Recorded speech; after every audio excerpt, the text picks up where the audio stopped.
What's going on, everybody? On tap today, I have one of my roommates, AKA my dad. That's right, I live with my daddy, and let me tell you something. It has been a fiscal bulletproof vest living with my folks in 2020. I pay so little to live so large. I'm a goddamn king around here, and the fridge is always full. But I'm not here to talk about that. No, we're here to talk about Benny Geerts' athletic career. He's admittedly one of the best athletes to ever walk through Winters High, and then he had a successful coaching career there as well for 20 plus years. No big deal. And we're gonna undo this trend in 2020 with this episode. By that I mean there are these influencers out there with the mental capacity of a fucking shoe, and they have millions of followers that they spoon feed bullshit content. Whereas my followers, the sliders, are a lot more intellectually inclined. They deserve better than that, and that's what they're going to get. We're going to dive deep into Benny Blue's athletic career and then to his coaching career, and we talk about his likes, his dislikes, what he learned, what he loathed, his trials, tribulations, and he gives so much intimate details into everything he experienced. So sit back and get ready as we serve up this filet mignon of a podcast, or like a ribeye. It's pretty good, but you'll enjoy it. Now be gone.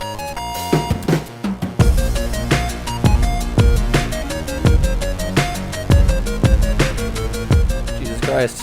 Hello, Father. Well, hello. There's sandwich, there's G-Man, there's buns. Would it be Father G? Is it the sandwich? Is it the G-Man? Who am I dealing with tonight? There's a man of many names, but I think in this case I'll be Sandwich. The sandwich? Yeah, we are in the Lunchbox Studios. We had your wife on a couple months ago for her podcast debut. What a sandwich that one is. That was quite the sandwich. A delightful content sandwich. People started to like that one. I think they enjoyed the Debbie Geerts more than the Aaron Geerts. Debbie Geerts has got, she's got a lot of history. A little history. A lot of history. You guys have a lot of history. It's been your wife for what? 40 years, 45? No.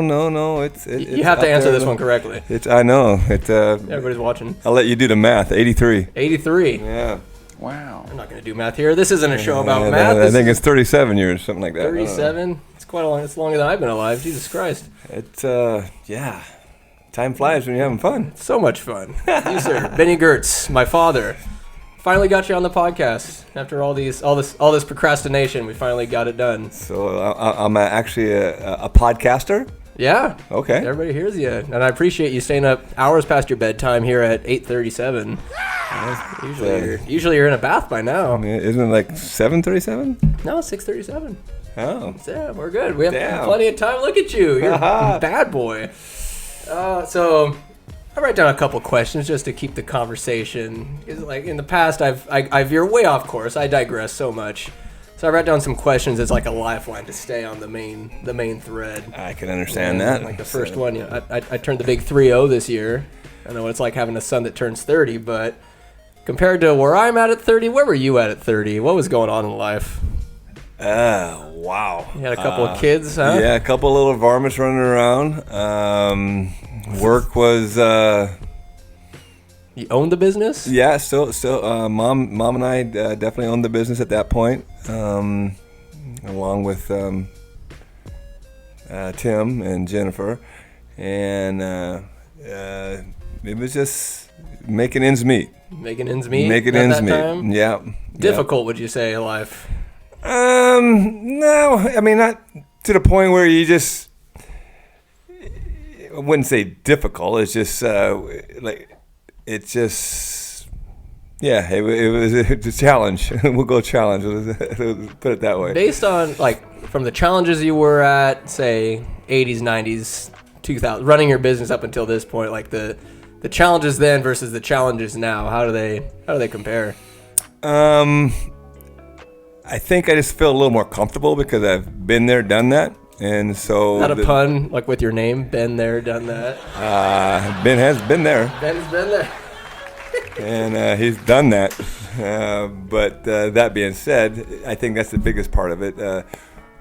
Back in the day when you're doing something for the first time, not sure if it's right, not sure if you're always second guessing yourself. And now I don't second guess myself nearly as much. seen it happen and experienced the right way and the wrong way. Exactly. So you're saying it's a little bit of trial and error. Trial and error. Here we go again. So, for those who don't know, what is your business? What are you into? Heavy construction. Heavy construction, not light construction. Not light construction. We got the heavy stuff, so when it runs over your toe, it hurts like hell. Yeah. Yeah.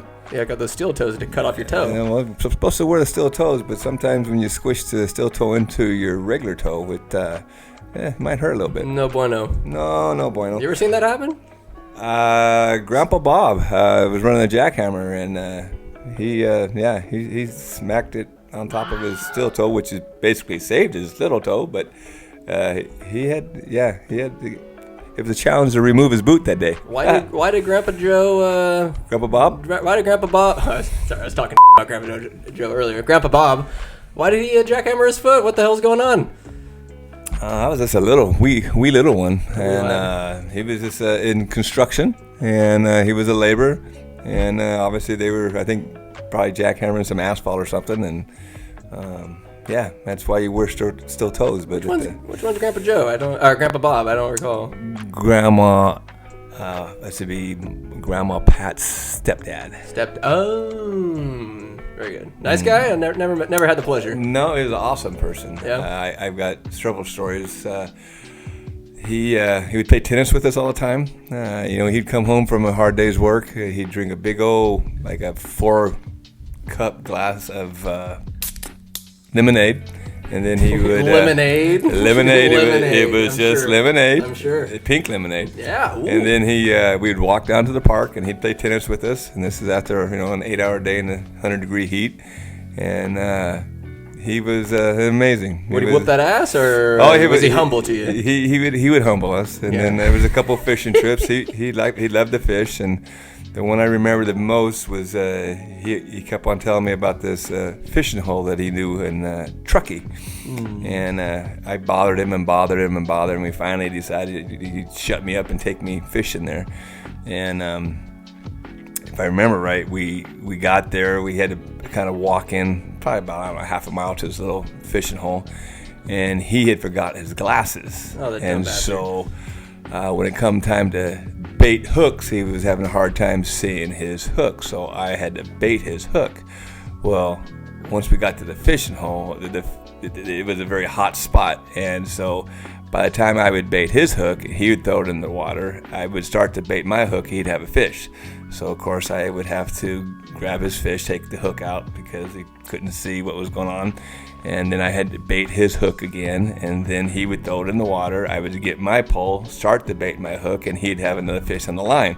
Well, this went on for, seemed like an hour, and it was starting to drive me a little crazy because I was baiting his hook the entire time and not doing any fishing, and he was catching all the fish. At what moment did you realize this was all part of his plan, where his glasses were missing? I mean, I'm sure he had them in his pocket or something. He's like, all right, this little is going to bait my hook, do all the heavy lifting while I have my fun. You're his caddy. Just know that Here comes Sam. He really enjoyed that fishing trip more than I did, because whether he did it on purpose or not, he loved every minute of it, and he took full advantage of my ability to bait his hook. An impressionable young man. Yes. You put worms on it? What bait was he using? Worms. Well, we just used worms, and they were probably about 10-inch to 12-inch trout, the little duffer, nothing big. Humble. But it was a hot spot. It was everything he said it was for him. I mean, I don't know how often he would go to that little hot spot, but it was kind of funny. It was a dream come true. How many fish did you catch that day? If you were going an hour every time, I'm sure you had to throw some back. Probably up to 30, 35. Jesus Christ. Catch and release. Are there that many fish left in Tahoe? Not anymore, there isn't. There was back then. That was, holy smokes. Like 80s or something like that? 70s? No, gosh darn it. 80 would be high school. That was probably junior high. So another 4 years, so 76. Youngster. Yeah. God damn. Yeah. 76. Different time, 76. 76, that's a long time ago. It was a little bit. It was Pearl Harbor Remembrance Day on the 7th, 79 years ago. Yeah. Does not seem that long that we were killing the shit out of each other. I mean, more so than we're doing now. I find it interesting when I was a junior in high school. The Winners High went to Hawaii to play football, and we went for 10 days, and we went to Pearl Harbor. And at that time, it just really didn't mean much. I mean, I did the tour, did everything, and it was it was interesting. Some history class bullshit. But it was just I think I was more interested in playing football, not going to Pearl Harbor. And then a couple years ago, Mom and I went, and it hit me like a ton of bricks. I had tears in my eyes the entire day. It just means. I don't know, it just means so much more now. Obviously, a little older, and things mean a little bit more about life.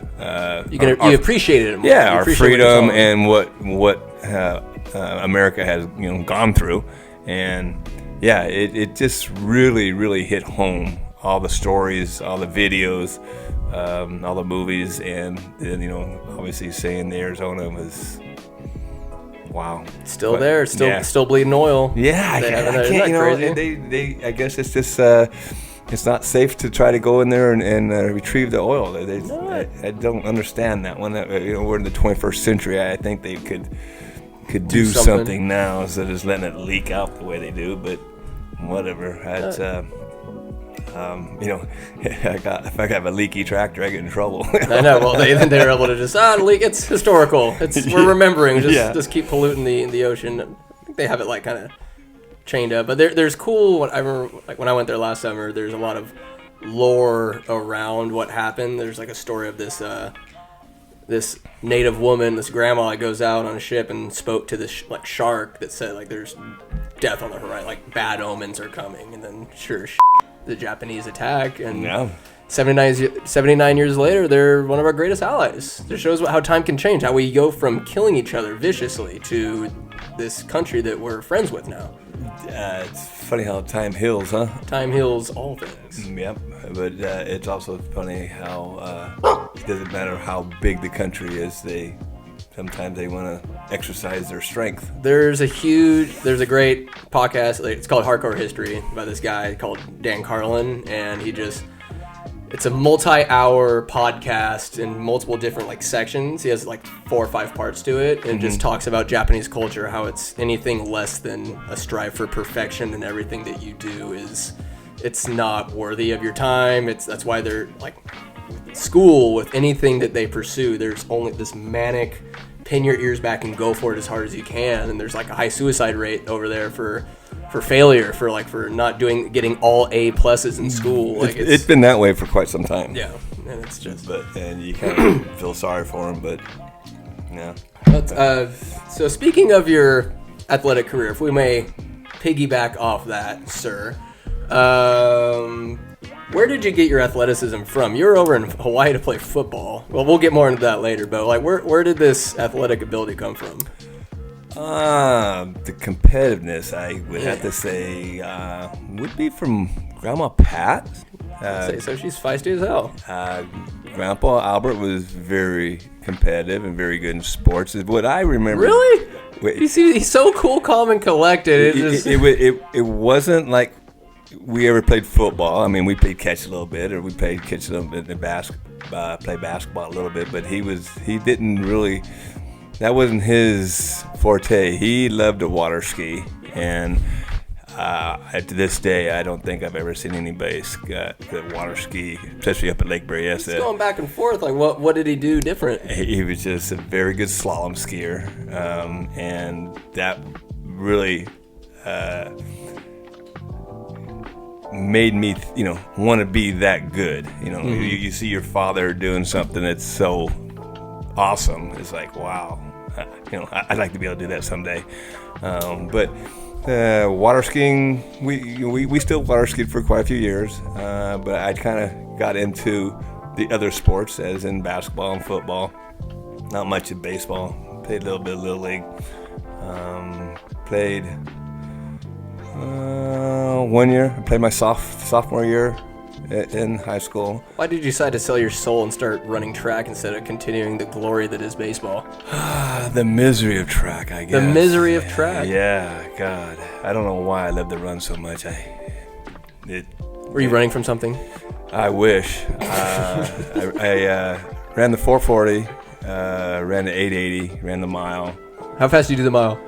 What was your PR? Best time in the mile was a 5:02. Get the hell out! No, 5:02. That's when I was a freshman. I ran a 5:02, and then I got my sophomore. You got pneumonia. Got pneumonia, and it just kicked my ass. Did you think that was a good strategic move to get pneumonia? Like, where was the foresight in that?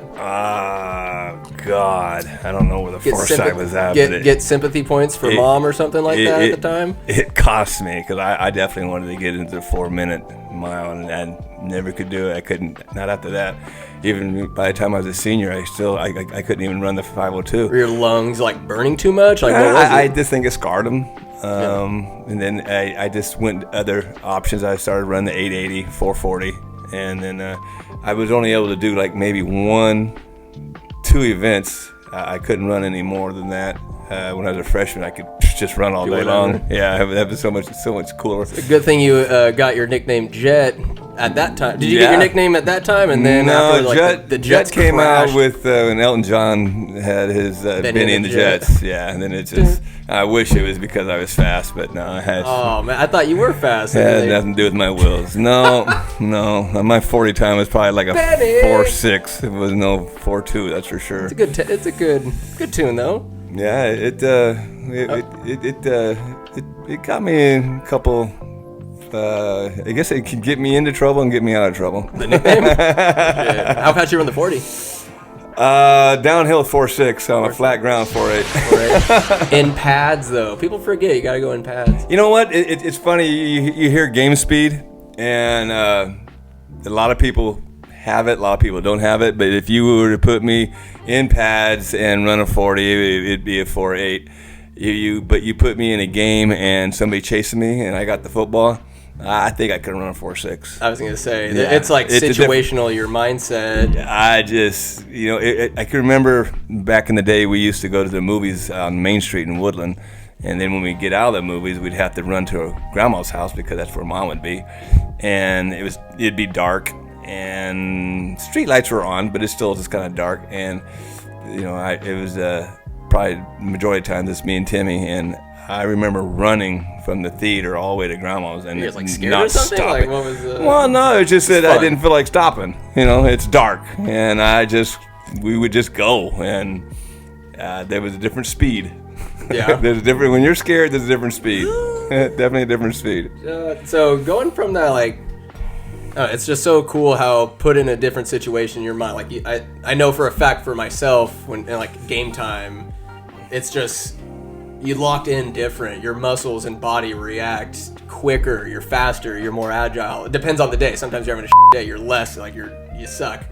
But if we can go over your sports resume, what did you do, and then what was your drive to make you that good? Football. Obviously, we ended up my senior year. We ended up being my junior year. Excuse me, my junior year. We were number 1 in the state. Unbelievable team. We were loaded everywhere. But I would have to say you're tight end. I was tight end, and tight end and outside linebacker. It was just you were afraid to fail at that time. Coach Jack Delbar. He was a lot of people didn't care for him. I enjoyed him. You needed him more than he needed you. Did he give you that speech? Because he gave me that in driver's ed. No, he gave me other speeches. His number 1 speech is "Women weaken legs." So, stay away from the women. They weaken legs. You watched Rocky too many times. Not that I had anything to worry about. Oh, yeah, but he's right. Oh, Jesus. I've never, coaching basketball for 20 years, I saw a lot of women ruin a lot of basketball players. That'll happen. Jesus, I didn't even think about asking one of those questions. Oh, when you got 2 big studs on your team, and there's only one girl that they're interested in at school, and then they're fighting over her, And then she finally chooses to go out with one. Well, the other guy, he's this mush now. He can't play. He's not thinking about it. Why didn't he play better? Obviously, it's all about how good you are. It's just, yeah. Women screw up everything. That's for sure. They're just terrible. When it comes to sports in high school. What about basketball? What was your accolades there? Do you guys reach the same success in high school? Yeah, basketball. My senior year, we won the section championship. Probably one of the better teams that's walked the halls of. I'm gonna close the door real quick. But keep going. No, it definitely one of the better teams that played at the high school. We had a little bit of everything. The year before we did my junior year, we won league, and we got to the section tournament, but we didn't fare so well there. But you dunk in high school, or was that afterwards? No, that was afterwards. That was. She's quite about probably 19 or 20. Yeah, 20. Was there a lot of diversity in your competition? It was all just because I played it. It was all whitewash. That maybe some Hispanics. Very seldom we'd play against teams that had black people or any right. I mean, obviously, I guess if you played Vallejo or something, you'd see a lot of that. But we played Gridley. Gridley had a gentleman named Smiley Rogers, and he didn't end up playing pro ball, but I think his cousin did. Football? Yeah, basketball. Oh, basketball. Austin.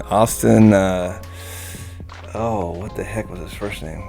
But anyways, he played for the Utah, and but Rogers dunked on us pretty good. Oh, it was a thundering. You can just tell. And it was at home, and it was embarrassing. And in short shorts, no less. Yeah, very short shorts. But that year we won everything. We got the section championship was nothing like it is now. What would happen is out of the 8 leagues in Northern California, our division, our size, the champion would go to this Bernie tournament. And so the 8 teams that were in the tournament had won their championship in their league. And then whoever won the tournament was the section champion. All right. It's pretty slick. That's good. I liked it. Do you like it better than what we do? Nowadays? Yeah, I mean, what we do now, it works, but I really enjoyed that one a little better. The people in Bernie would house us, so we got to spend, we'd stay there. Where's Bernie? It's about 40 minutes east of Redding. Okay. Out in the middle of nowhere. Why not? Yeah. The year we won it all, our bus broke down in Redding, and Gary Pitek, which is a Spanish teacher, but he was also one of our number one fans. He was following the bus in a Volkswagen Rabbit, and never heard of it. It's not a very big car. Bottom line is, he told Mr. Crisp that he could take his Rabbit and put the starting 5 in it and get to Bernie so we could not forfeit the game. It would have been the first game of the tournament. Oh, it was on the way there. Of course. Yeah, on the way there. And of course, Mr. Chris, that's great, but I can't drive a stick shift. So he kind of looked at me and said, "You handle that? Bring it on. Let's go." Oh, so you brought the rest of them. Yeah, I jumped in the Rabbit and the starting 5, which, that was. There were some long legs in that, along with Mr. Chris, so there was 6 of us in that Rabbit, and there was absolutely no room for anything. And we had assholes and elbows, I guess. And we got up there, and we were warming up all by ourselves. The rest of the team was back in Redding. And when did they show up? When did the rest of the team get there? As we were doing layups. Oh, they showed up. And so they got this. They were there for the entire game. But that's how that tournament started for us. So you won? Yeah, we ended up winning everything that year. Go. And quite something. Quite something. That's a ridiculous goddamn story. So your career of sports and collegiate, you played football in Yuba. Yep. What out of all in your sports career, what was your best personal highlight in basketball and also football? Let's go basketball first. What was your highlight? In basketball, it would definitely be the section championship, playing it and coaching it. How'd you play? Adequately. It wasn't my best tournament, but I did well. Actually, we all did. We all did well. It's just the simple fact that at that point, I don't think Winters had won a section for I don't know how many years, 25, 30 years, and to be able to bring that home to the little city of Winters, who's not really known for basketball. You know, it's always been football forever, and then now it's baseball forever. Hell yeah. But back in the day, it was football. It was, I don't know how many leagues, championships that we won in a row, and it's funny because the team, my freshman year, obviously we played with the class ahead of us for JVs. We never lost a game. We only got scored on in two games we got scored on when I was a freshman. And then when I was a junior, obviously we're playing with the same class now, but now we're on the varsity, and we never lost a game that year. So that group of kids, or grown-ups, whatever you want to call players, never lost a football game. Was the competition that inept, or were you guys that good? We were just that effing good. Oh, you can say the F word. I'll bleep it out. No, we were just that damn good. We opened up with Hilo, Hawaii, which was a school. Oh, you guys had opening music back then? Shit like you for breakfast. You guys like music to run around the court? No. This is during football. That was yeah. Right. We opened up with Hilo, Hawaii, a school of 2,000. Spanked the living out of them. Then we came home. We ended up playing Benicia, pretty good sized school. Yeah. Then there was another preseason game. I'm not gonna remember right offhand, but anyways, we had Delta when Delta had.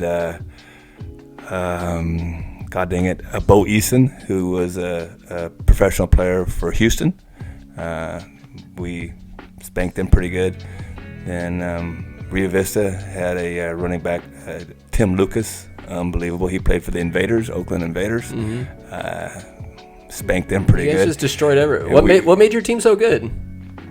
The group of guys. We did the chemistry. I was going to ask chemistry. Gotta have good chemistry. Good. You know, I'll give a little credit to Jack Delbar, but it was just the players. I mean, between I think at that time, Britt Busby was a running back.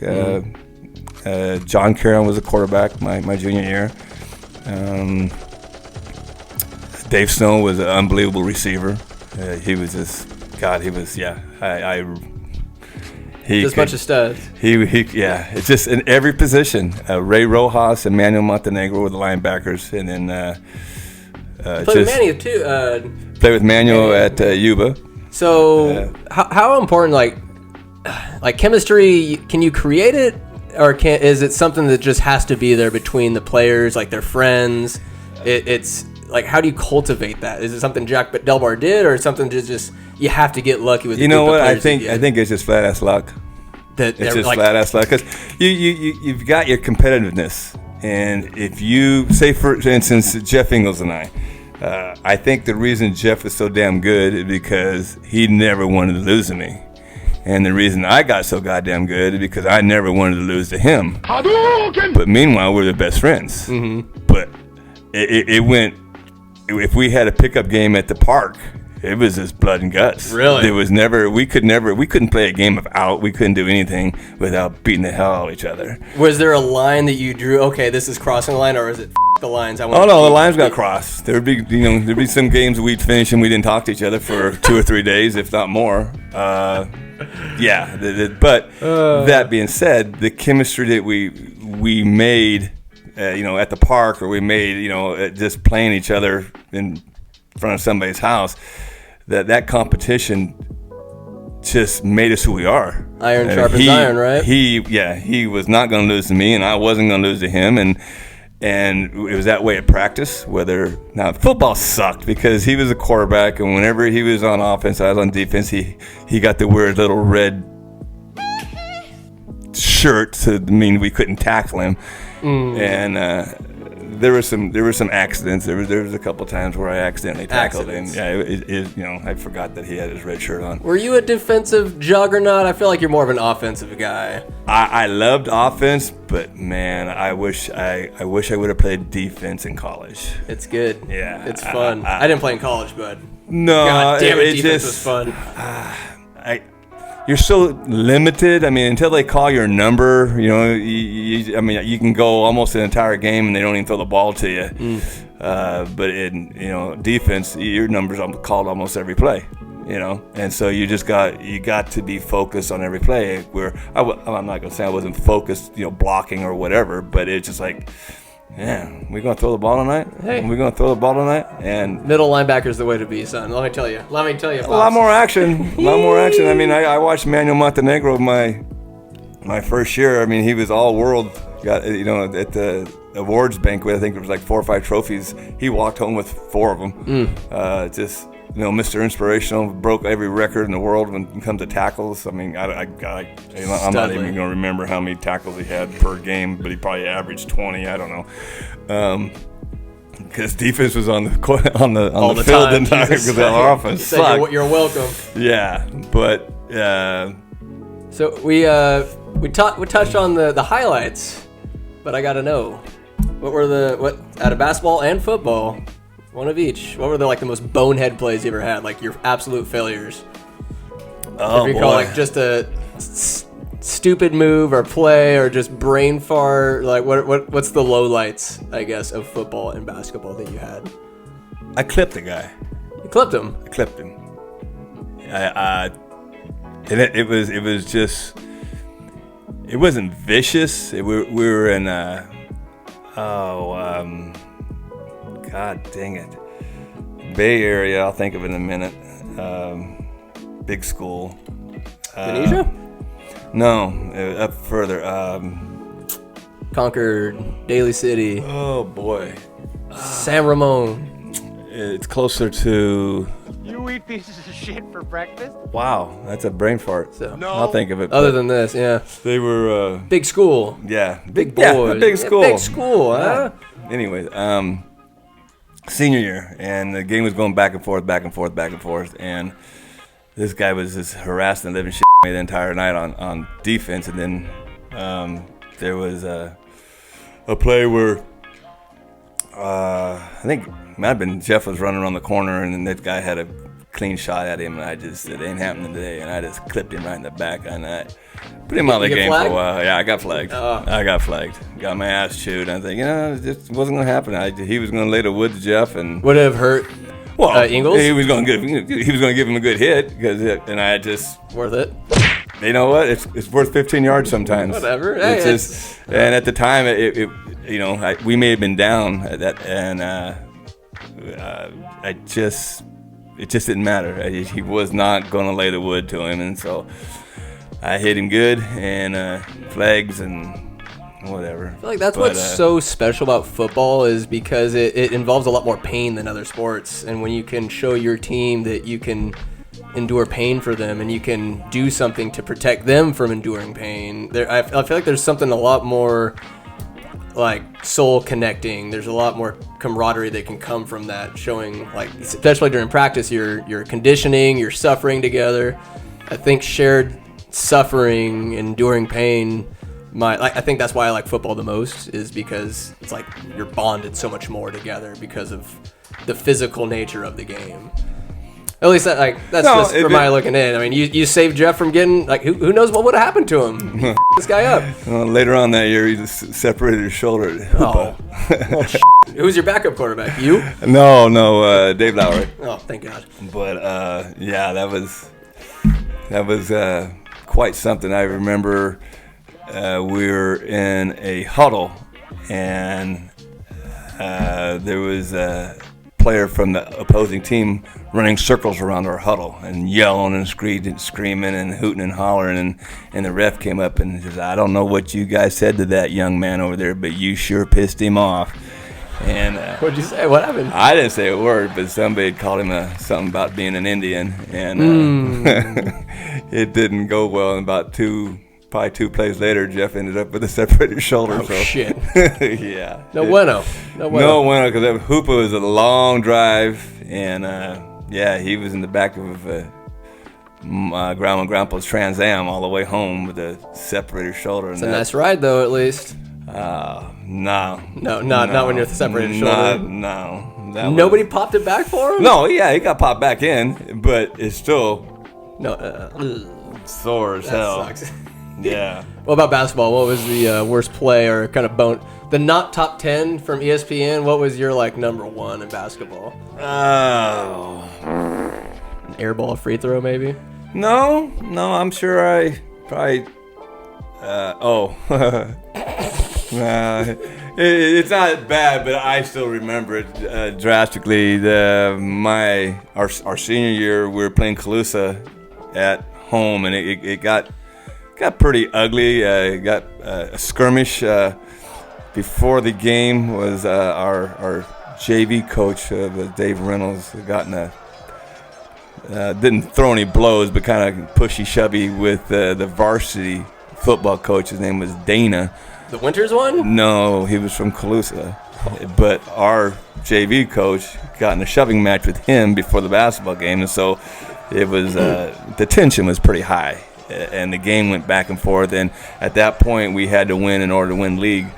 And I had a pretty good game going, but I had stolen the ball, and it was I don't know. We had maybe a 2-point lead, or it might have even been tied at the time. But I had stolen the ball, and instead of pulling it out and running the play, I just thought I could go coast to coast and be that big savior. Be the big dog on campus. Athlete of the week, huh? I dribbled the goddamn thing off my foot, You dummy. It just. Oh, that hurt like hell. I did just. What happened the rest of the game? Did you win? We ended up winning. But at the time, it was like, you're going to be the. You're the. Yeah, you're going to be big dog on campus for a while, man. You're going to make that game-winning layup, and the next thing you know, you're dribbling off your foot, and you become a. Hey, I'd rather have somebody pants me or something like that. What the hell? Freaking goat. Oh. But yeah, that one stung a little bit. Hey, at least you got the dub. Yeah, more than I can see. No, that was a good dub. We tore down the nets that night. There you go. So when did you make the transition to coaching? Oh, that's actually that was before Little Duffers. That was before you guys were even hatched. I was assistant coach with Matthew Alexander, and then I was at the JV basketball. Then assistant coach with Joe Aguiar, which God, I loved him. He was the ag teacher there for several, I don't know how many years, but he was also at one time he was the head. I believe he was the varsity coach way back when, and then he decided to coach JVs for a couple years, and that really kind of he taught me a lot.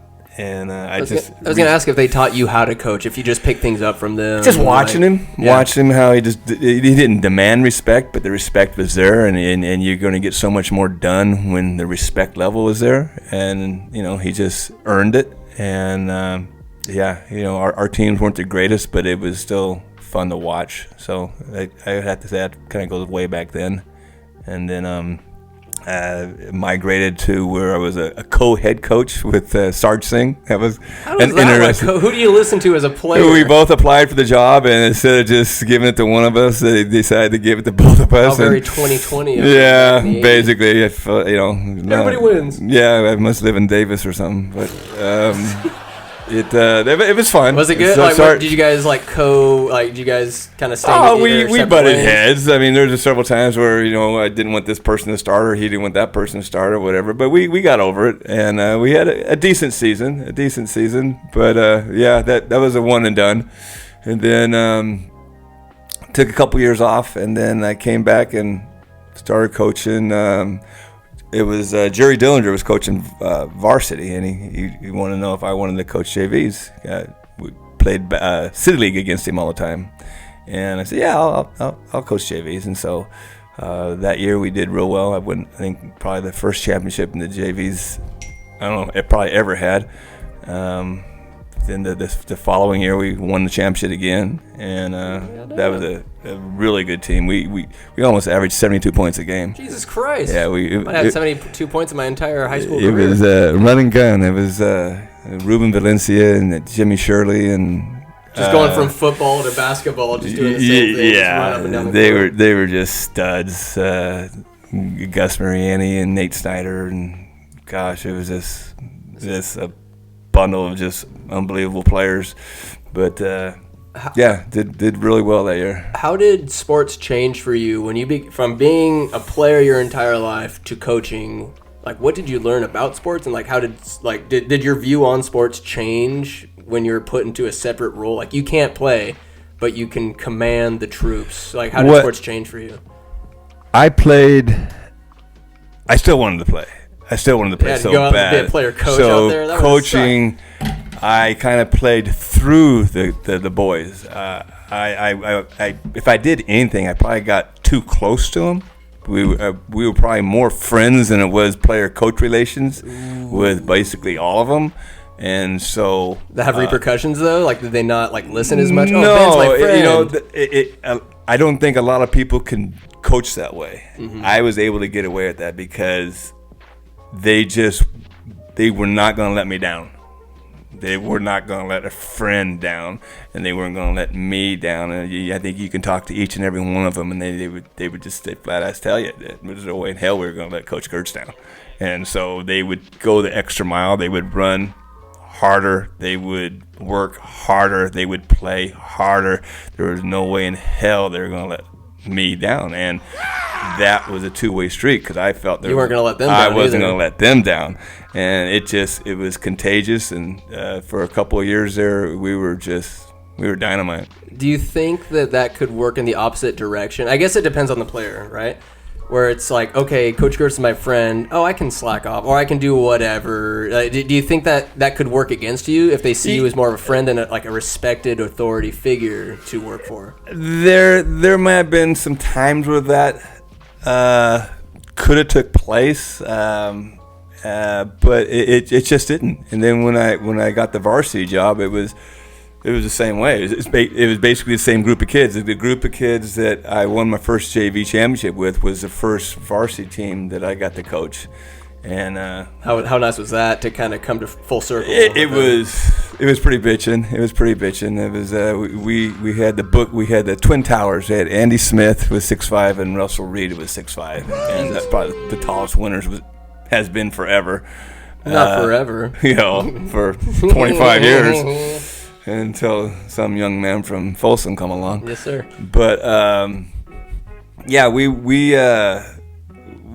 but even then, we ran and gun. I mean, our offense was Loyola Marymount. If it felt like leather, you shot it, and you just, because the more shots we can get up, the odds are the more shots are going to go down, But in order to achieve that, we had to play great defense, and so we would press, and we'd press, and we'd press, and we'd press. And by the time the fourth quarter rolled around, the other team was pretty damn tired, and then we would just have our way with them. So, I was gonna ask, like, your philosophy as a coach, is it to, because remember, when you'd be coaching us, like the assistant coach, you're the drill instructor, the one to like condition us till we couldn't condition anymore? Or is it just to get in the best shape possible and then just defense the holy hell out of somebody until they're screaming for mercy? Well, that worked really well at the JV level. Your strategy, yeah. What's your strategy? The JV level, that worked really good because the boys were just in great shape and they could just run forever. And we weren't really tall other than the twins, Towers. And by the time the group got the varsity, again, we still had Andrew and Russell, but the other schools, the kids grew. Like Calusa, for whatever reason, I don't know, it must have been in the water, but they'd have a couple of 6'8" guys every year, and it just drove me crazy. Where in the hell and then I remember seeing the guy's name was Marvel. Deal with it. Jared Marvel or some Marvel. Anyways, he was unbelievable. He got a full ride to UOP, and I remember seeing him sitting beside his mom and dad, and he was like I don't know, 6'7", 6'6", 6'7", and mom and dad were like 5'5", and they go, Milkman, come on now. Milkman or some kind of, I don't know. Again, but that was just one example. Our guys didn't grow, and everybody else. That's winners for you. Sutter grew, Live Oak grew, Calusa definitely grew.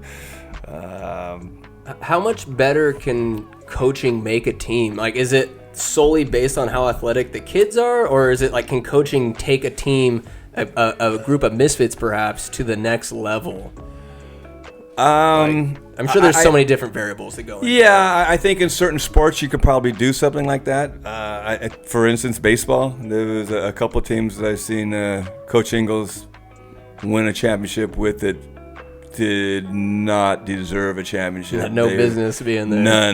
None. So I would say coaching does a lot in baseball. Basketball, you got to have the talent. Mm-hmm. I mean, I could be the greatest coach in the world, but if you don't have talent, you ain't winning shit.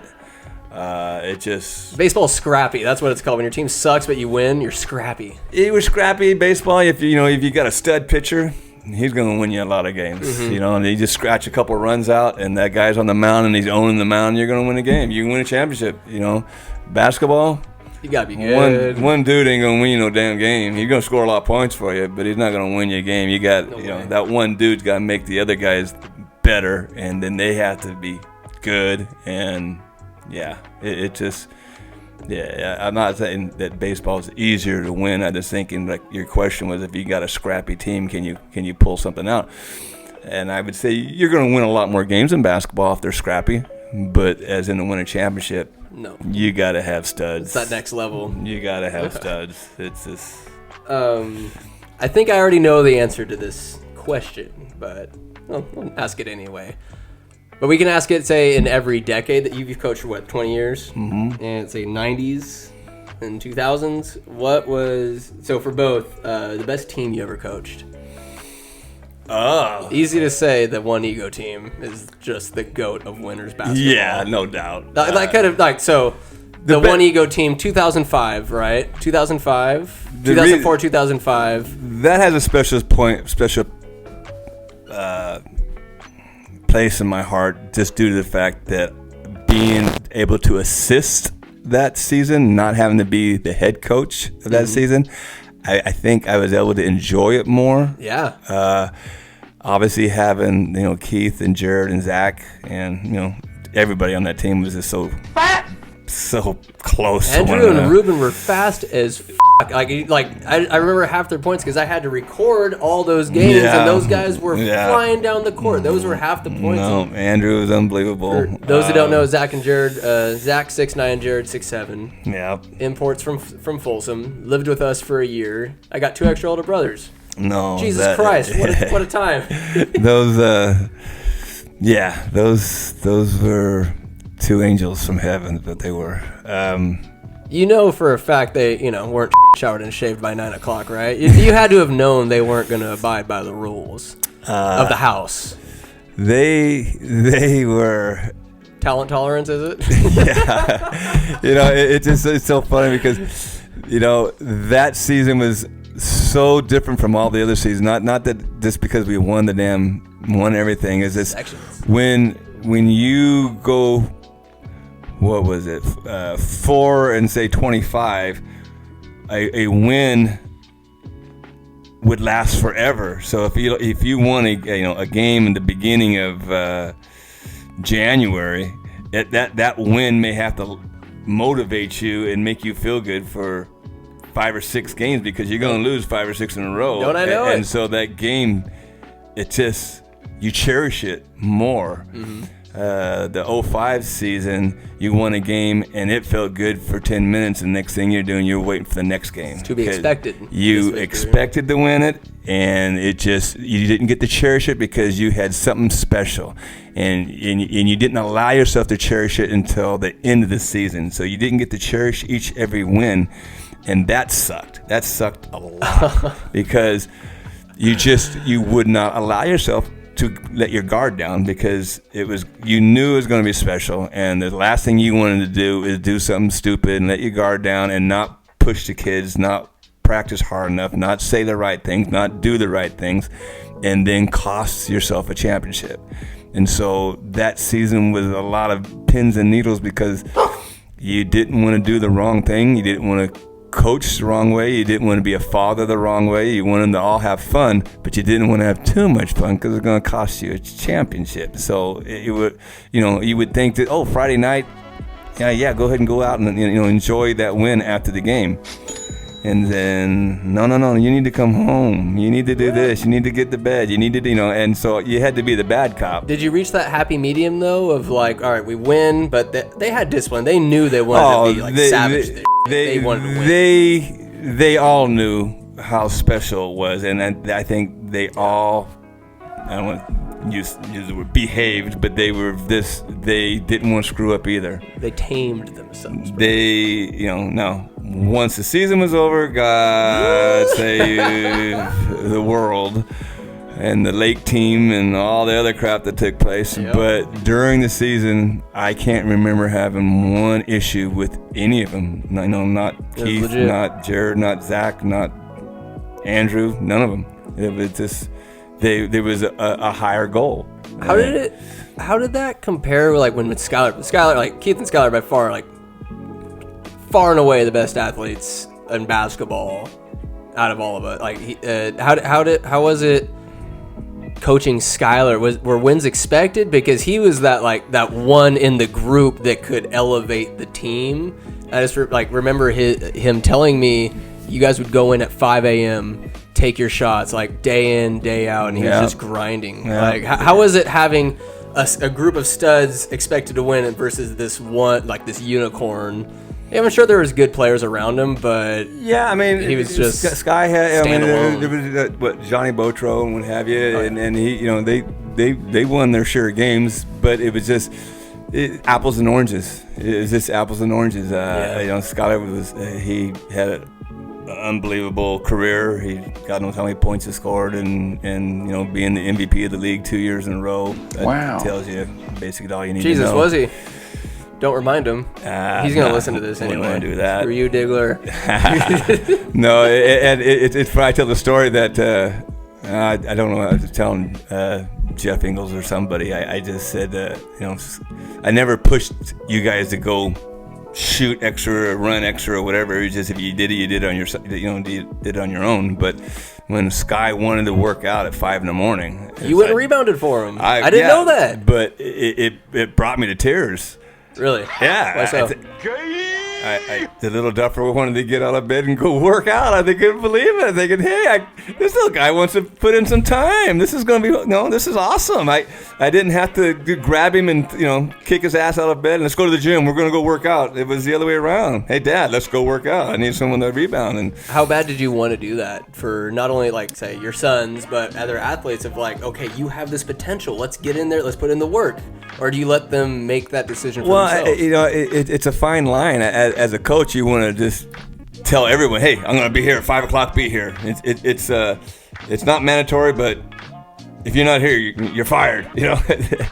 That's what you want to say, and then you just open the door to it. And if there's somebody wants to jump in it, you're there to help out. And Sky was willing to put the time in, and it paid off. God, it paid off big benefits for him. I can remember there was one tournament. It was the Marysville tournament, and I think we were going up to the third game, and I believe it was consolation. It wasn't for the championship, but consolation. And he had made 30 free throws in a row. Jesus. 30? He's fouled 15 times. Not in one game, just for the tournament. Oh. Yeah. No. And again, I don't remember how many it was in the first game, how many in the second game, but he had made 30 in a row, and then I just mentioned the fact, hey, man, you got a little streak going, you have 30 in a row. And he goes, and it's like, thanks, Pops, you just jinxed me. Idiot. I go, no, I don't believe in that shit. You miss it? Sure, that a bastard missed his 31st free throw. hey, all right, so if I may, probably the number one Sky highlight I recall, Find a Cure night against good old cousin Travis. Yeah. 3 free throws to put it into OT. God. I know you wanted to end it there. Hey, it's all good. No, you have to play to win. Damn it. And we Warriors lost, but that was probably one of the best games. Probably my favorite memory in basketball since my basketball career was, not the best, but when I was able to play with Skylar against Woodland to find a cure night, and we came back and won against, I think it was like Buckingham or whatever. It was Vacaville Christian. Vacaville Christian, yeah. Came back and won that game, and then we went to pizza afterwards. It's all about the pizza party afterwards. Oh, man, yeah. Jesus Christ. No, the Woodland game was it was such a great moment. That was awesome. Yeah. They played out of their asses. Great moment. They ended up losing that game, but then that's the last time he ever lost to Woodland. He kicked Woodland's ass like next 2 years in a row. Hey. But your senior year, that was Vacaville. Skylar moved up. Like that was. Yep. Remember, like Ross came in. I've had a handful of games. I was nowhere near Keith and Skylar. I think that was the night I gave. Somebody earned their man card. God dang it! It was.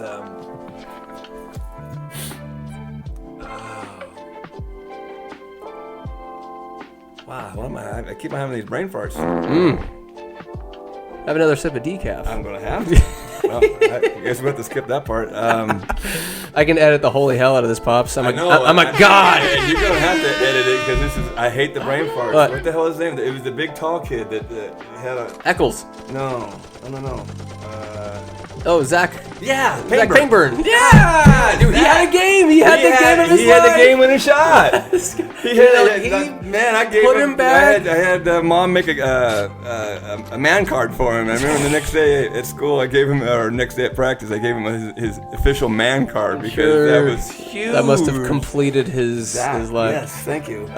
If you could, I'm gonna go out and use the restroom real quick. Okay. If you could enlighten people on your little ritual with your favorite athletes on the bench that may or may not have put back a basketball shot that they should have. Or maybe it's with a certain player and say Zach missed a shot or Brock missed a shot and you would have to get out some anger. That goes without saying. Coaching techniques. You gotta, every now and then you gotta slap people around. That's just, there was several big players that we coached. Mr. Brocknell was one of them, obviously.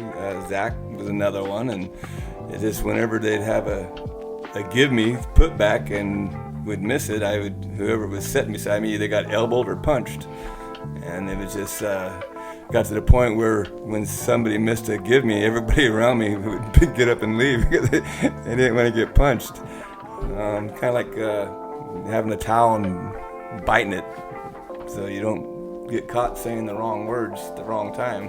But it definitely, there's some frustration when those big studs miss those little putbacks. How many games have you been ejected from in your entire coaching career? Basketball. I remember one football. JV. I got Pop Warner football for sure. I got kicked out of a football game when the wind was blowing so hard. It was a Pop Warner game, and we kicked. No, the opposing team. I think it was Calusa again. They kicked off. The ball traveled 10 yards in the air, but then the wind pushed it back to them to where they were able to catch the ball, and the official deemed it their ball when we did. That's bullshit. I'm sorry. It may have went 10 yards, but it didn't. It never touched the ground. The wind caught it, and I just lost it. Jerry Smith was the coach at the time, and he was losing it, and I just kind of threw myself on the grenade, and I'm thinking, I'm going to lose a little bit more. How good did that feel? Sometimes the official needs to know they're assholes. I remember that game vividly from a different perspective. Like, you went off and did that. I already played my Pop Warner, my Pee Wee game, and I was talking to my buddies. I'm like, hey guys, we're gonna spend the night. It's gonna be fun. And then you went off and got kicked out, and I was like, damn, all the plans are crushed. My dad's in a bad mood. But then, out of nowhere, you're the happiest guy ever. We go and get pizza, and we have a great sleepover that night. I was just like, holy shit! Look how life turns out. That was one, and up at Calusa, the Angry Mile ejection. That was over another official. Another one.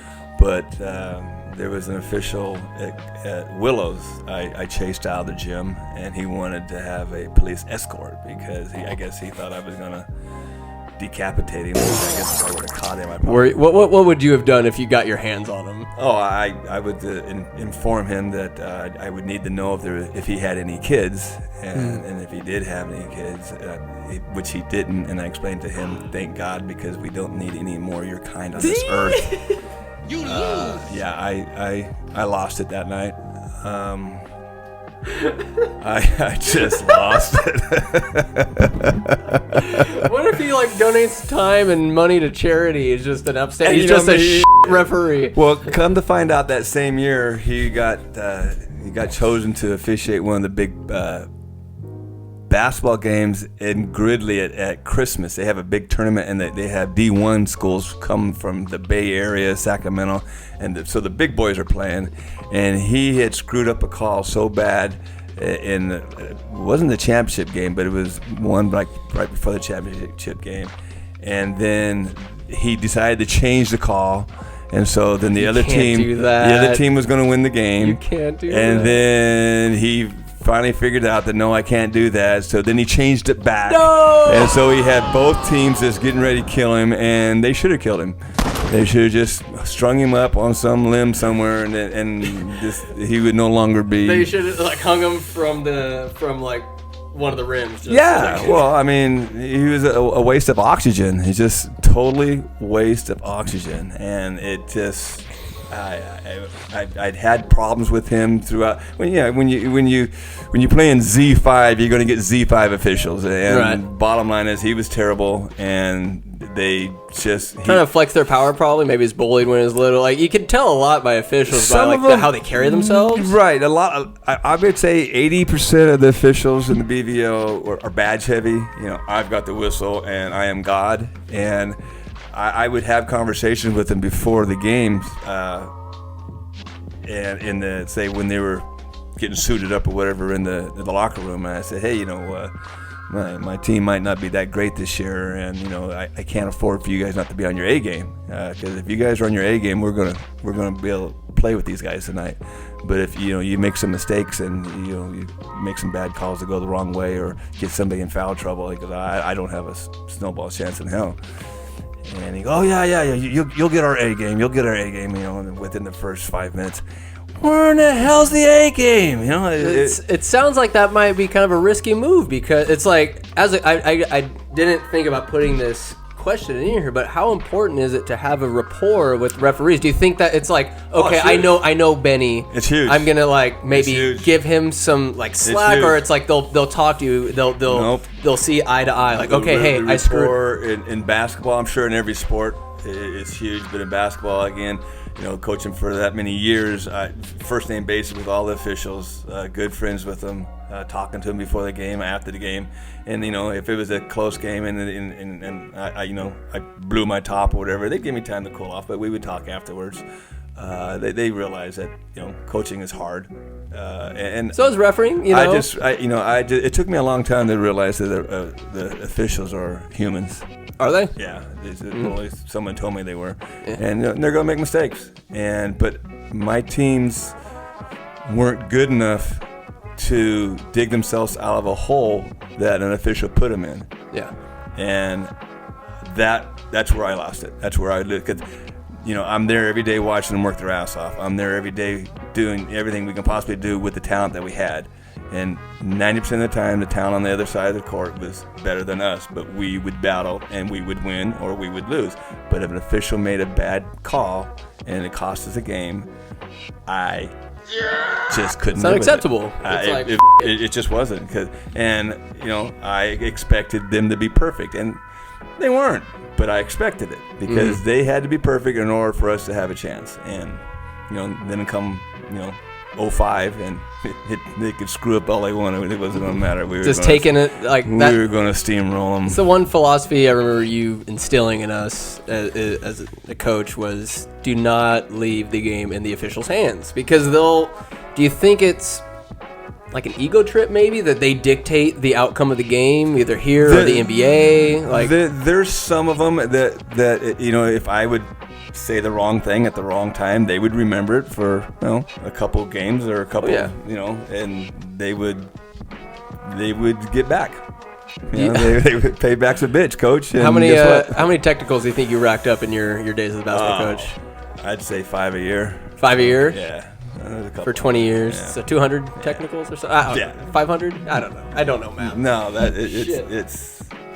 Yeah, reffing sucks, like even reffing youth league basketball is pretty difficult. But once you like stop giving a it's a lot of fun.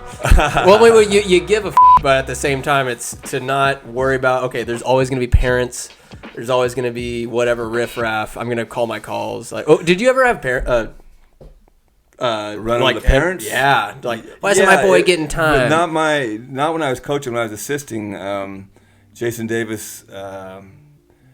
We were in Rio Vista, and it was Mr. Geerts came down, and he did not like the way Jason was playing his son, and we lost a heartbreaking freaking end of the game, and everybody was hurt, and so the Geerts came down and was just basically laying in the woods at Jason and telling him this and telling him that, and I just got in between them, and that ain't happening here.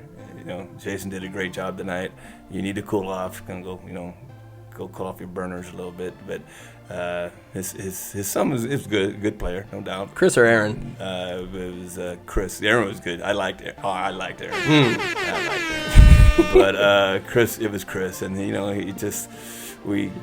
may have thought that his son needed to shoot the ball more. Honestly, I didn't really pay attention to what the scribble was about, but I put a stop to it. That ain't happening. And Jason, he just. There's nobody wants to win more than he does. Jesus Christ, no. And so he was doing everything he could possibly do, and the last thing he needed was a parent to come down on him. No, I mean, I can understand. I guess as a parent, I'm not a parent, but it's like you want to see your kids play, perform. And again, I didn't get foul mouth with him. I understood where he was coming from. I probably would have loved to done what he did several times with some of the people that were coaching my kids. Mm-hmm. But you just bite your tongue, and you realizing the simple fact that I have coached and realized what that coach is doing, it was I guess it bought him time, and whoever was coaching you or Sky or Keith, and the time that it bought was time that allowed me to cool off and just let it go. Do you think some parents need to accept the fact that their kids maybe aren't as good as they want them to be? That's a funny question. It's a good question because I know I wasn't a basketball. when they are a big fish in a little pond in junior high, they're expected to be a big fish at high school. Mm-hmm. Some of them become a big fish, and some of them actually become little pollywogs. They get eaten. And the parents aren't ready for that, and sometimes you have to be the one, especially at the JV level. You kind of have to explain it to him that no, there's a reason why little Johnny's not starting. He's not that big dog on campus anymore. Potatoes. So transitioning from like the high school sports and everything, it's like you grew up in an era where you could have seen Michael Jordan. My namesake, that mom screwed up, the AIRON. So thank God we got the middle name Jordan.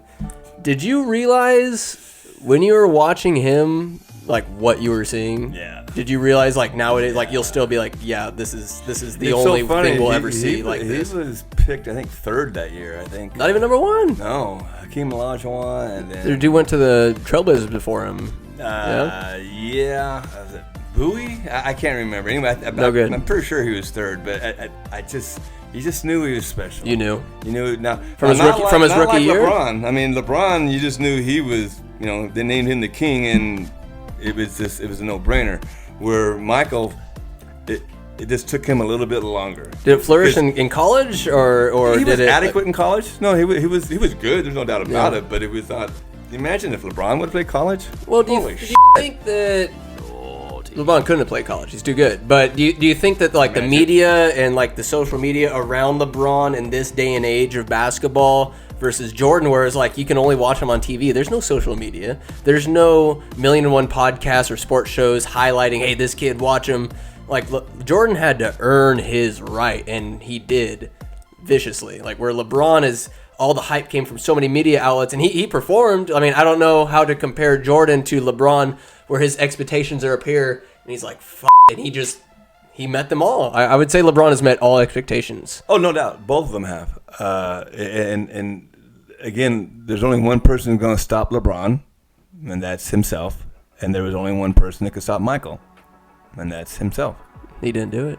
He didn't stop himself. And that's why he, to me, is you know, I will, you know, if you had to tell me who's number one, Jordan. I got to go with Mike. I just Absolutely. do. Now LeBron, you know, Skull.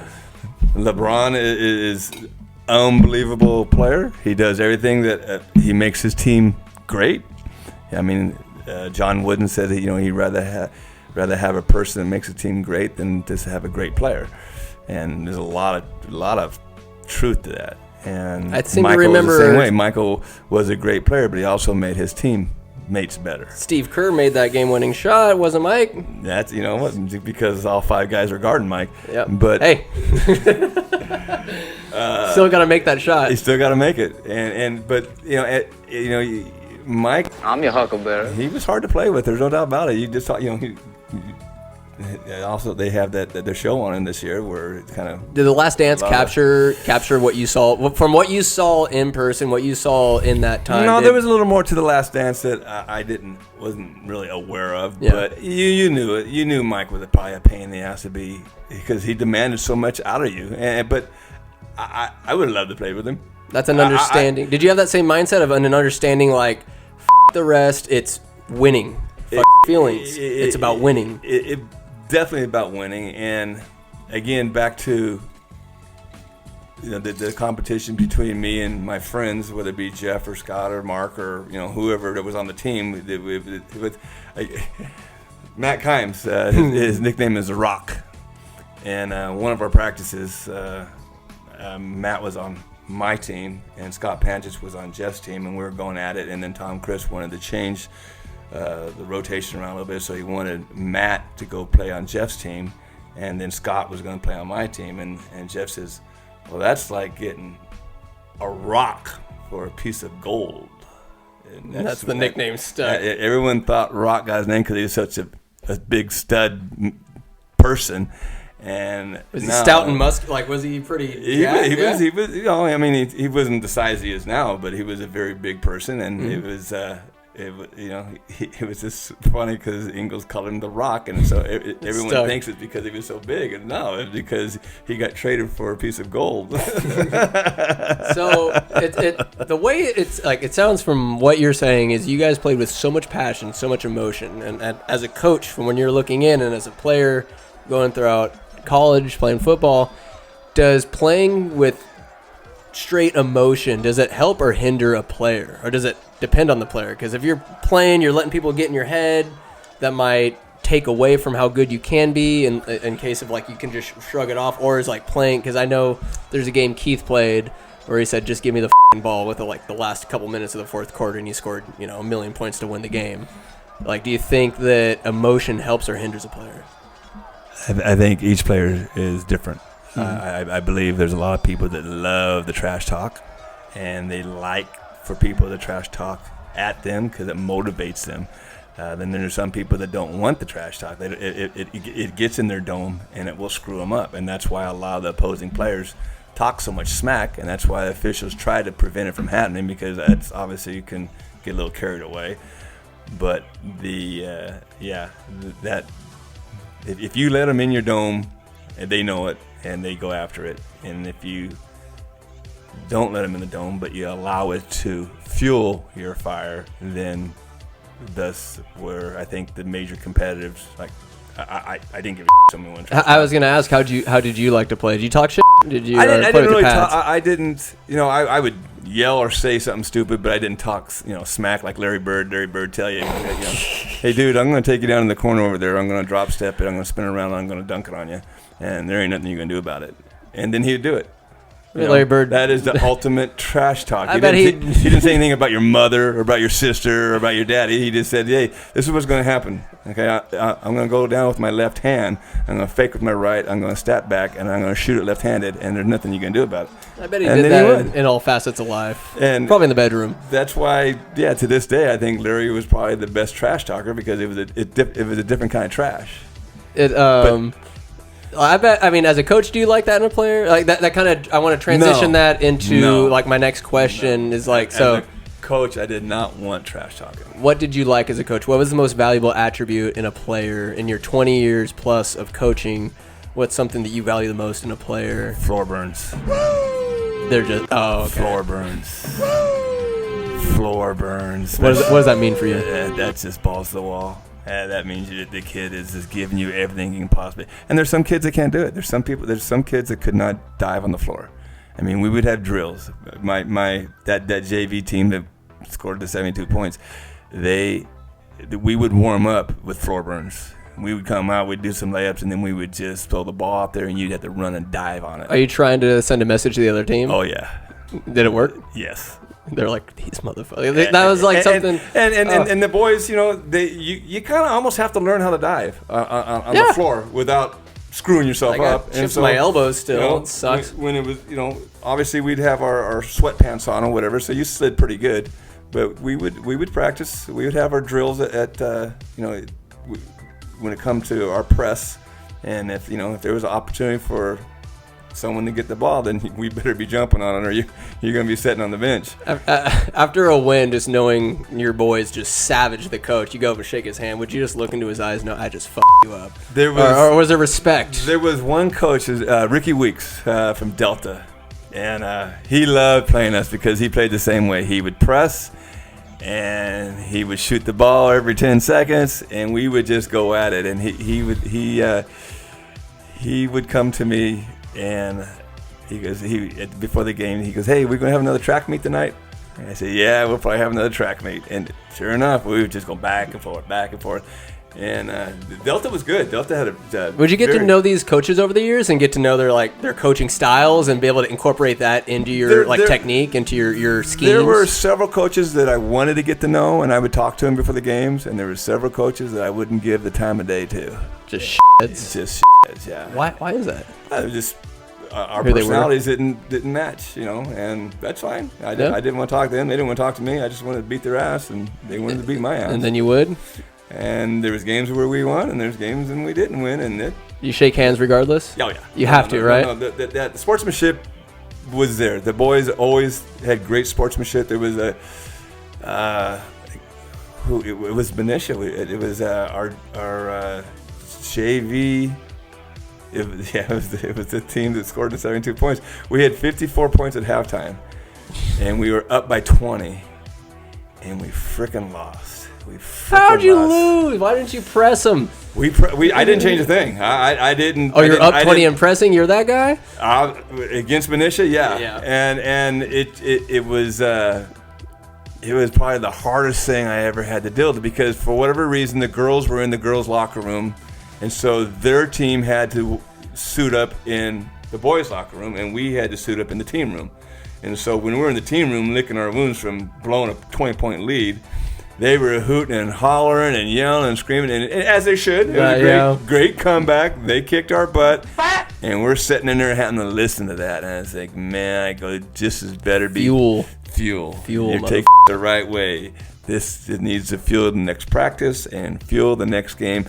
This pain and agony you feel inside, let it stay. Don't let it go anywhere. Let it sit there and let it fester. Let it piss you off, because it's going to make you a better person.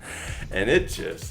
That one's, again, as it's a JV team, and it hurt more than anything. I was going to ask, like, one of the questions I was going to ask Oscar now is, like, how important is it for kids to lose, to fail, to learn, like, to have that, like, there can all winners always, like, that's so detrimental. That's what's wrong with the world today. We don't know how to lose, and to learn from it. And you need to learn to lose. You need to learn to lose, and you need to be humble about it, and you need to realize that that's just part of life, and that you're going to, take that loss, learn from it. You're going to learn more from a loss than you ever do from a win, and make yourself better. But when everybody ties, you're not learning a goddamn thing. Do you think The world that's is not tied. I mean, when you get into when you go to college and you apply for a job, we're going to tie. Nobody gets it. Everyone ties. Everybody gets a job. It's a competition. You got your best foot forward, and you're gonna want to kick ass with the interview, and you're gonna, and when everyone ties, you're not teaching anybody a goddamn thing. Do you think that's the most important thing that you've learned through your years of coaching? Or what would be? Oh, yeah. I probably had more motivational speeches after a tough loss that actually sunk into more players than I ever gave a speech after a win. So here's like one question before we get to like the home stretch of the podcast. So many times I'm at a bar in Winters, I'm wherever in the world, and there's some guy comes up. Sometimes I recognize him, sometimes I don't. And he's like, "Man, your dad was the best coach I ever had." Like, it has happened more times than I can count, that you've resonated with these young men that grow up and still regard you as just this light, this guiding force, this sensei, this person that has impacted their life in such a way to inspire them to be better, to be the best they can be. Like, what does that mean to you that you have to know how much of an impact you've had on so many young men's lives? I am honored. No, it was an honor to coach and to be personally involved with all the young men that I've coached. It just, you're in a position in their lives to where they look up to you, and you don't have all the answers to a lot of their questions, a lot of their challenges that they're going through, not just on the basketball court, but in life. There was several times where your mom and I both would wake up to a telephone call and then somebody having problems with their mom and dad or whatever, and to be there for someone to reach out to when it means more. When it means it's more than the sport. More than the sport. It means it's all about life, and to be able to help them through those things. It's irreplaceable. I can't. No, it was just an honor. And I've got letters. I've got several letters that the kids the grown men now, but they wrote me. I got them all. I've kept every single one of them. You're breathtaking. What about you? Do you think resonated with them? What about you as a person? Do you think was it like you made that connection? I think that's not something you can learn to do. That's just something that is part of you. I guess it'd be a gift. You connected with you can connect with people like that's the thing. It's a gift, and I don't know where it came from. I like to say that. Oh yeah, I knew I could do that. Well, no, that wasn't even. It didn't even cross my mind. It's just that I wanted to be there to help them, and I think that's I talked about earlier how I became probably more of a friend than a coach to all of them, and a lot of people can't do that, but I was able to get away with being a friend and also getting every drop of talent out of every single kid that I coached, because like I said, they didn't want to fail, and they didn't want to fail me and or the team, and it went further than that, and again, I don't know. I was just honored to coach the kids that I coached. As someone who is coached by you, I think there's that happy medium being around my teammates and just like me experiencing you as a coach was like, yes, there's for fun, but there's also like you're going to choose some ass, which also that begets respect. And it's like, oh, this isn't all fun and games. Yes, we're supposed to have fun. We're supposed to be learning, but there's also like we bust our ass because there are consequences. It's not, oh, Benny's going to laugh it off. We're going to joke about it later. No big deal if you don't put in maximum effort. There was accountability that you instilled in everybody and giving your best. Yeah, I don't know if I led by example at that point, because I was so hard on myself, along with being hard on the players or whatever, or not demanding, but wanting their best effort. I think it just kind of goes hand in hand. You probably learned along the way, huh? Yeah. 20 years, Jesus Christ, that's a long time to learn and then perfect the sauce. It's come a long ways from little dribblers.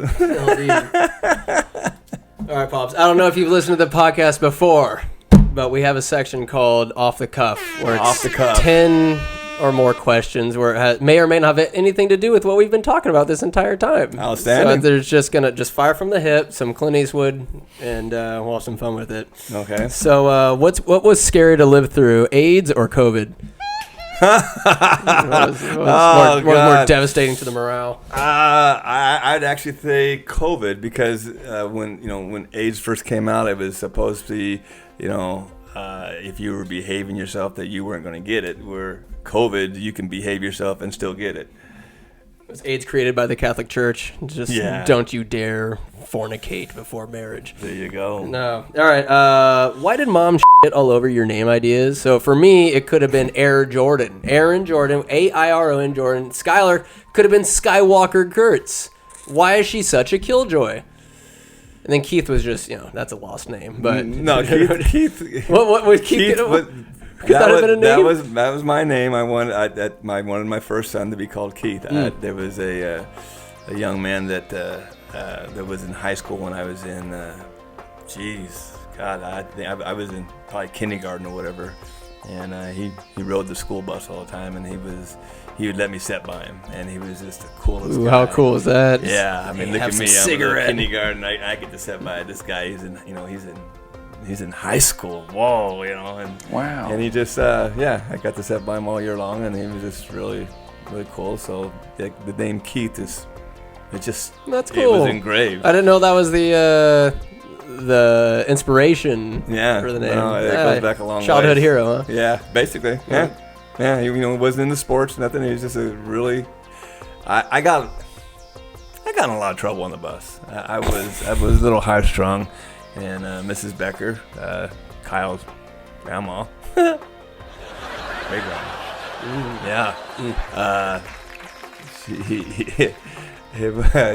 she made me sit behind her the entire time, or I got to sit by Keith, and so I chose to sit by Keith. But the Aaron, I just thought that was great. Could you say it right? It's Aaron. It's Aaron. It's Aaron. I mean, what the hell? It made sense. And you've been Air Jordan. Didn't translate to basketball, but other sports a little bit. Air Jordan played baseball? Yes, he did. Baseball, football, swimming. I'll take the other sport. I'll give Keith and Skylar basketball. I'll take all the other sports, though. Yeah, but then, it would have been Aaron Sky. Skywalker. Yeah, Skywalker. And that one made sense. That was too good. That made sense because that was Grandma Gertz's maiden name, Walker. And it just... You should have stuck your guns, I should have... But look how embarrassing it would have been. This guy can't... What are you talking about? He can't jump but 6 inches off the ground. That boy can't jump. It doesn't matter. You have a name like Skywalker and you only jump 6 inches high? Are you even a Star Wars fan? No. I mean, give him a sword, you got whatever. Lightsaber, Pops. Skywalker, Christ. You need to be able to fly through the air. Oh, God. Come on. Luke never... Come on, you need to be able to fly. We're going to have to watch Star Wars. Luke doesn't fly, but he up in the best of ways. He makes a difference. Anyways. Let's see. What is this question? All right. So, what was your max squatting? 500? Yeah. You ever shit your pants? Like, were you ever close? Like, did you feel it coming? I tore the skin on the inside of my groin. Jesus. Yeah. Did you have any pre-workout? Do you have any coffee, or was it just adrenaline or cocaine? That was enough of that. That was enough. Tore the inside of your groin. That couldn't have felt good. The skin, skin, not the muscle. You cut your skin. It stretched it. Jesus Christ! It stretched. It's ugly, and that was enough of that shit. Just okay. I've squatted enough. Maybe stick to cardio. We're not doing this anymore. Jesus Christ! 500 pounds. It was 480, 500, right? Yeah, right. Might as well. I'll round up for you. No, I appreciate it. I'll give it to you. I appreciate it. What's your favorite tractor to operate? Oh God. Yeah. I went there. Yeah. I love them all. Oh, I need one, Pops. I'm not letting you off favorite. that easily. You got a scraper out there. No, Scraper was, you know what? If it didn't beat the living shit on me my entire life, I would have to say the Scraper, but it beats you up. You think the bull riders have it tough?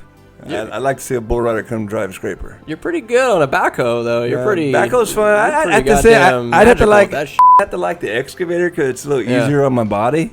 It's like when you use it, it's smooth. I'm not trying to kiss your ass that There's much, a but little it's like poetry with it. it's so smooth. It's like that arm is an extension of your body. It is. I don't know. Like, do you just feel it? Like what? You're just. It's definitely you described it perfectly. It is an extension of your body, and that just reaches out and grabs it and do whatever you're doing with it, whether you're loading a truck or cleaning something or just cutting a. There's something to tractor therapy too. Like you feel better afterwards. Like. It's seeing. I think it's seeing how much you accomplished with such minimal effort. It's gotta be nice. You're just like, oh, well, it's gotta feel great. There's minimal effort until something breaks down. And well, that's not your job. That's maximum effort, and you call Mark Trask. That's what you got the grease monkeys for. If the Vikings didn't exist, oh boy, who would your team be out of state? If you had to pick a team, no Niners, Rams, Raiders, like out-of-state team, who would you pick? As in for this year or for the years gone by? Years gone by. Years gone by. I'll give it to you. What say you? What say you? I'd have to. Don't say Patriots. No, it's gonna be sick as shit. It's the Buffalo Bills. Because the epic losses they had in the 90s. Well, they're at what 0-5 or whatever 0-4 in Super Bowls, and what are the Vikings? 0-4. I guess I love the losers. It wasn't 4 years in a row though. That's a different kind of hell. Jim Kelly, God, I loved him. I love Bruce Smith. The Bills teams were they're just that good. They were just so good, and they should just. What happened in the Super Bowls? Not 0-4, man. What happened in the Super Bowls? 2 of them were field goals, wide right. No way. They lost them themselves? They beat themselves? No, they missed a field goal. And then the other 2, all the games were just close as hell. I mean, it's just. And then it was just Buffalo. They were a cool team. They were, they had that little dynasty there, like you say, 4 years in a row, and they're making a little comeback this year, though. Something about the losers. The losers. I don't know why I gravitate towards them, but the losers. Tom Petty says the loser gets lucky sometimes, so I'm thinking, the Vikings got a chance. I was gonna ask you, Tom Petty's your number one, right? Tom Petty's number one. I was gonna ask why he's the GOAT. He's just the GOAT. He's the best. Like, and when I did the, I don't know if you saw on Instagram, I did the best Tom tournament. The Tom Selleck, Tom Hardy, Tom Cruise, Tom Hanks. The best Tom, the actors, singers. There's a lot of good Toms. Tom Petty's the best. There's no better Tom than Tom Petty. Yeah, he's the best. No. Tom Hanks pretty damn good though. He's all right. If you could play any player one-on-one throughout history, who would it be? Basketball? Yeah.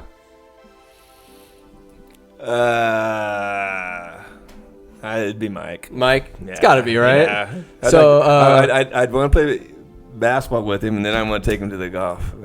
Golf with him? Yeah. And see how much money would you win money off him, or how do you think you play against him in golf? No. He plays way too much golf for me to think But he loses a lot.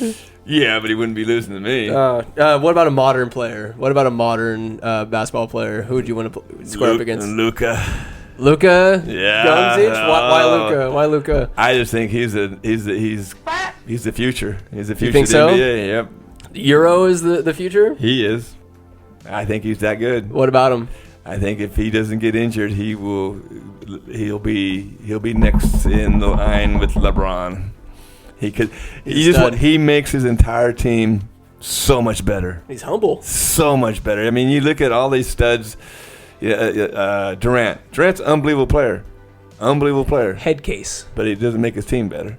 How about Westbrook? Flies through the air. Untouchable. When he's hot, he's so much fun to watch. Yeah. Does not make his team better. I think he's the best overall athlete in the NBA, given his size and his capability. Oh, yeah. I think people are, Steph Curry. No. Harding, James. I don't think there's anybody shoots the ball better between him and Curry. Doesn't make his team better. Nope. And that's why they don't win. Luka, if they surround him with the right people. Stud. They're going to. He'll get his rings. He'll get his rings. No. He just how many he's going to get, and it's a perfect timing because the king is starting. His window of. He's got one more. He'll get one more next year as long as he doesn't get hurt, and then he'll be all right. He'll fade away into the sunset, and Luka will just take over. You think so? Oh yeah. Let's hope so. That'd be so cool to see that era of the NBA. He's got to change his more number. Skilled. Though. What's his number? 77. That's an ugly number. 77. What the? That's an ugly number. I'm sure it means something. What was your number? 3? Yeah. Is that all the 31. 31 forever. Then my senior year. 31. Yeah. And then my senior year was 3. 44 is the best number. That's a good number. That's a solid number. It's even. You get 2 of the same number. It's great. You'd be crazy 8 when you add them together. All right. So if shut up. So here's the situation. You're a UFC fighter. Oh my. What song are you coming out to?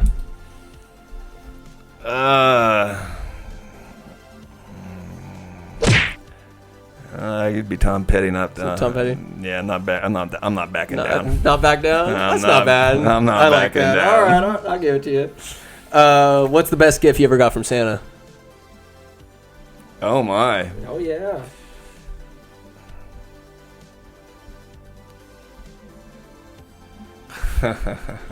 Sounds like you know. My senior year, your mother made some cookies. Cookies? What kind of cookies were there? Don't even remember. I think there's the sugar cookies. But she said, "Here you go, Ben." Well, Were they I love you cookies? No. Because at that time we weren't. She was doing her thing, I was doing my thing, blah blah blah, and she just made some cookies, and she gave me some cookies, and then it was like, I love you. Yeah. Oh god damn it! You got smitten. I got smitten like no other. other. Those are probably some of the best goddamn cookies. It didn't matter if they tasted good or not. Of course they did, but it didn't matter. It's the simple fact that she gave me some cookies. You are such a goddamn softie. I don't know what Look it is. at you. And to this day, I can't. I lose it whenever she makes cookies.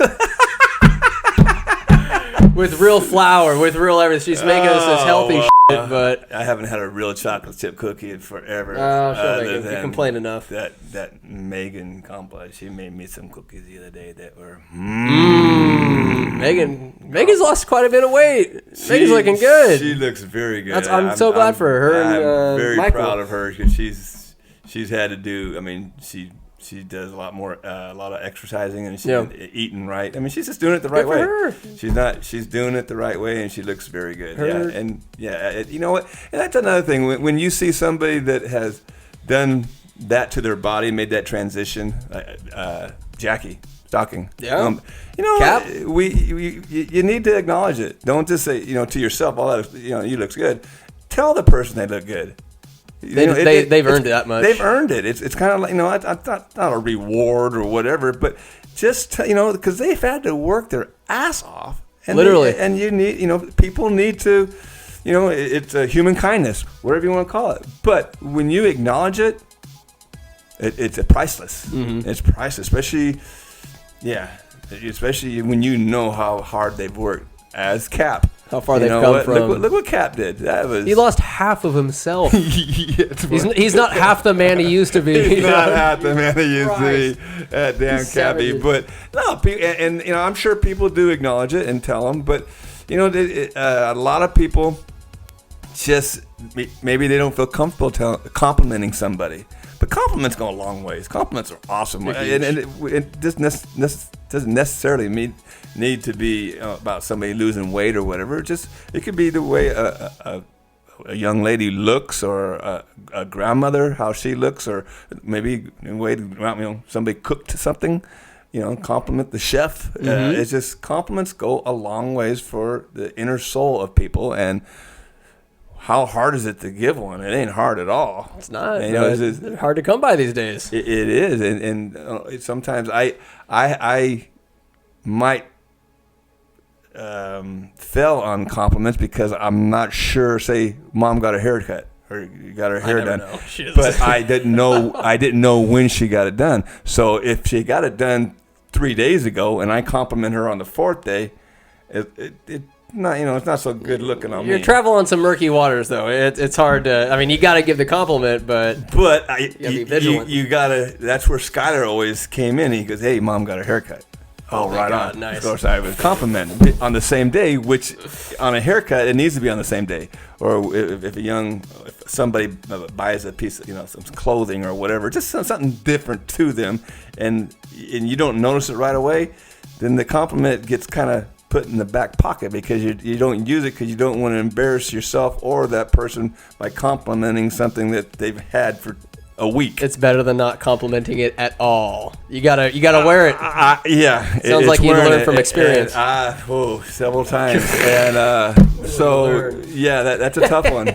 That's a tough one. All right, last question I got for you. All right. So there's a little in the off the cuff. I slip in one. It's called one-on-one naked combat, where it's one person versus another person, where it's just balls and bronze, and a fight to the death. Kind of like the mixed martial arts. I mean, if they're about it, it's just you're fighting to the death. You're naked. There's no sand. There's no tomfoolery. It's like the ancient Greeks used to do in the Olympics. You just fight till you're done. In this case, for you, sir, I have Kevin Costner versus Cal Ripken Jr. Who wins in a fight one-on-one naked combat? Cal Ripken kicks his living shit out of Kev. Again. That story, even if it's only half true, it's too good. Unbelievable. I feel like Costner is a guy that maybe needs his ass kicked from time to time to humble him. I love him so much as a movie star. I love every movie he's in, but I think he's got some flaws. Oh yeah! if Ripken came in and busted him on that, I'm so glad he whooped his ass. I think that's a great. I'll hang my head on that. I'll believe it. That's too good to be not true. I can't see how somebody could make that up. And then the simple fact that the manager kept the lights off in the stadium. Hell yeah! So Cal could get there in time to keep the streak going. Iron Man. Cal, why are you late? I had to kick Kevin's ass. I had an ass to kick. All right, Pops. That's the episode. You did great. Father G. Yeah. Thank you so much. It's been a pleasure. It's been an hour and 40 minutes. Has it really? Doesn't seem like it, does it? No, I'd love to do it again with you. It's been fun to go down the old history road. Got sports, and I was thinking one of the next ones we can do, you, me, Skylar, and Kyle, maybe Keith, talk about the landfill and what it means to society and just everything you guys have gone through. We're talking fires, we're talking keeping society clean, we're talking people not really knowing where the hell their garbage goes to or what the hell happens to all the waste. I'm thinking that's pretty important. The issue we're having now that's very important, and I've tried to get the county to do something about it, is there's just way too many lithium batteries being disposed of at the landfill, and they catch fire. When we run them over with the equipment, they spark and catch fire. Well, when they catch fire, then they let the paper on fire. Well, then we have the issue that we had where, giant freaking fire, and it's a nightmare. We had that fire. It was October 1st, and ever since then, I think we've had 6 batteries that have come out that caught fire. The guys have been awesome on the face. They've been able to catch them at times and put the fire out and then bury the batteries and whatever. But that's 6. Recycle that. 5 years ago, we wouldn't have 6 fires all year long. Yeah. And now with everything's a battery. Everything's got a battery. Everything's a recyclable battery. Everything's got a damn battery. And you look at your telephone. The last fire that we had was a telephone, a regular just Apple phone. I don't know if it was a 12 or whatever number they're on now, but you can recycle these things so this doesn't happen. Well, as far as I know, you can. But somebody just threw it away, and when the dozer squished it, it caught fire. I mean, it's just a freaking phone. So I think people just don't. They're naive. They're ignorant about it, and I'm hoping they're not doing it on purpose. Well, it's out of sight, out of mind. Yeah, well, and that's probably what's happening. I don't have to worry about it anymore. But it sucks, and the world, and it's not just Yolo County. It's every every landfill is having this issue, and somehow we need to do something about it because it's causing a lot of heartache, a lot of money. Well, we'll bring it to light next time. Hey. Next time around. But for now, we'll just think about A naked Cal Ripken Jr. beating the shit out of a naked Kevin Costner. Love you, Pops. That's the show, everybody. Good day. You lose! Good day, sir!